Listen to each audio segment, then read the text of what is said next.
This crown of thorns plant is growing in a small pot and its roots are growing out of the pot, so it needs repotting. Tap the pot and carefully take out the plant. Notice the crowded roots. You can repot it in a one-size larger pot or trim some roots and replant it in the same pot. Choose a pot having many drainage holes at its bottom. Good drainage is very important, otherwise the standing water in the pot will rot the roots and kill the plant. Potting soil mix.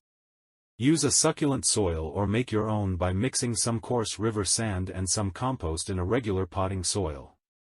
The compost makes the soil nutritious while the river sand makes the potting mix free-draining. Mix 20% each of compost and river sand in 60% potting mix. Half fill the pot with the soil mix.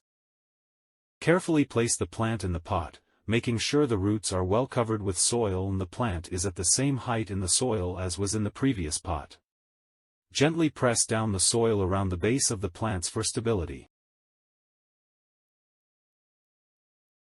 Water the repotted crown of thorns plant.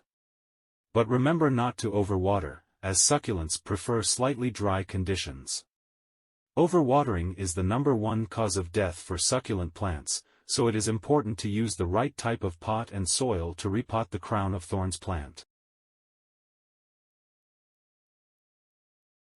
This is the repotted plant after 2 weeks.